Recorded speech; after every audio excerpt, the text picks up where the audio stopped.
Okey, kita teruskan lagi. Tapi sebelum tu, boleh tak cikgu nak tengok awak buat yang jom cuba 13.1 ni pula. Okey, cikgu nak tengok apa jawapan awak pula, sebab nilai dia mungkin tak sama dengan nilai cikgu. Awak mungkin bukan dapat nilai 9/16, mungkin akan dapat nilai yang lain lah. Okey, buat dalam kertas A4 pun boleh, kertas test pad pun boleh, apa-apalah. Ataupun awak nak buat gunakan buku latihan pun boleh. Okey, nanti tunjukkan cikgu Okey, seterusnya cikgu nak sambung lagi kebarangkalian ni, iaitu dengan kebarangkalian teori yang melibatkan kesudahan sama boleh jadi. Apa benda tu maksudnya?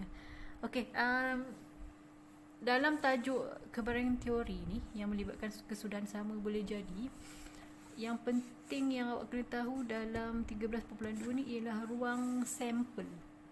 Okey, dalam awak punya modul pun cikgu ada suruh tuliskan maksud ruang sampel kan? Okey, maksud ruang sampel ialah set semua kesudahan yang mungkin bagi suatu eksperimen. Okey. Lepas tu ada satu lagi, cikgu suruh awak tuliskan maksud peristiwa. Okey, peristiwa ialah set kesudahan yang memenuhi syarat tertentu bagi suatu ruang sampel dan merupakan subset bagi ruang sampel. Apa tu? Okey, tak apa. Lebih baik kita tengok pada contoh, tapi contoh yang ada dalam modul awak tak sama dengan contoh yang ada dalam buku teks. Okey, jadi awak tengoklah dulu, cikgu terangkan tentang contoh dalam buku teks ni. Okey. Baiklah. Okey, yang ni kita tengok dulu apa maksud ruang sampel tadi tu, macam mana nak jawab kalau dalam soalan apa benda yang dia nak ruang sampel tu. Okey, satu huruf, contoh satu satu huruf dipilih secara rawak daripada perkataan sempurna. Senaraikan kesudahan yang mungkin dan tulis unsur dalam ruang sampel bagi eksperimen ini dan nyatakan bilangan unsur dalam ruang sampel itu. Okey, apa maksud senaraikan kesudahan yang mungkin dan tulis unsur? Okey, maksud dia macam ni. Dia punya peristiwa ialah satu huruf dipilih secara rawak daripada perkataan sempurna. Okey, peristiwa tu sekali je berlaku. Maksudnya dia ambil tu sekali. Okey, maksudnya kalaulah katakan macam ni, katakanlah dekat yang ni ada satu kotak. Okey, dalam kotak tu ada perkataan dan perkataan itu membina satu dalam kotak itu ada huruf, dan huruf-huruf tu kalau kita bina menjadi satu perkataan sempurna.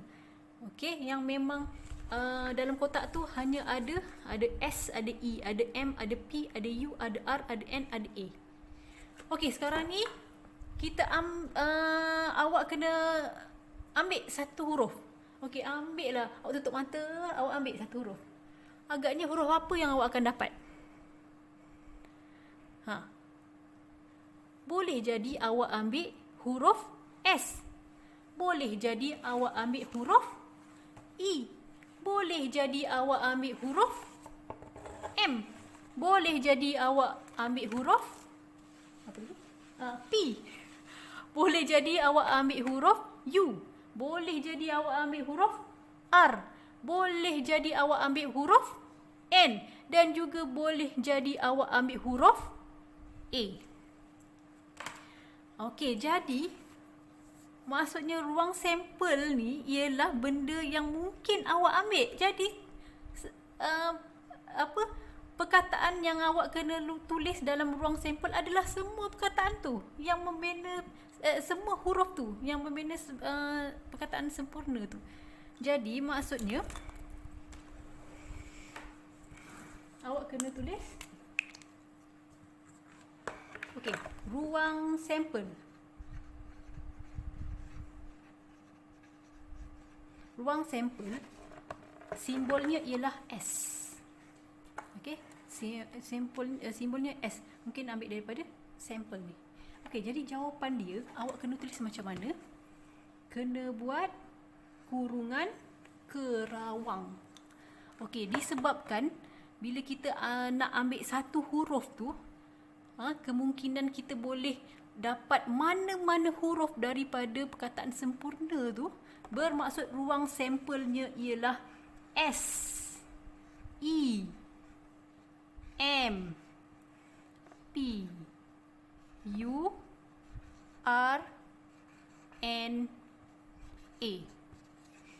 Cuma yang bezanya dengan sempurna, perkataan sempurna, awak hanya kena ada koma dan juga ada kurungan kerawang. Inilah jawapan untuk contoh 1. Okey, yang pertama dia suruh awak tuliskan unsur ruang sampel. Unsur tu apa? Unsur ruang sampel ialah unsur, okey, bila ada kurungan kerawang ni, bermaksud benda-benda yang dalam kurungan kerawang ini kita panggil unsur. Okey, faham bila ada kurungan kerawang ini aja, ini dah awak, kalau awak ingat lagi, awak pernah belajar set. Jadi benda-benda yang dalam kurungan kerawang ini kita panggil unsur. Okey, soalan kedua dalam contoh 1 ni, dia ada tanya, nyatakan bilangan unsur bagi ruang sampel. Okey, apa namanya?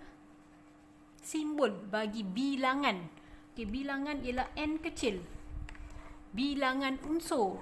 Unsur bagi ruang sampel, unsur bagi ruang sampel. Jadi unsur bagi sampel sama dengan bilangan. Kalau bilangan dia nak nombor, jadi kirakan sahaja. 1, 2, 3, 4, 5, 6, 7, 8. Jadi jawapannya ada 8 unsur bagi sampel ini, bagi ruang sampel ini. Faham tak tentang ruang sampel? Okey.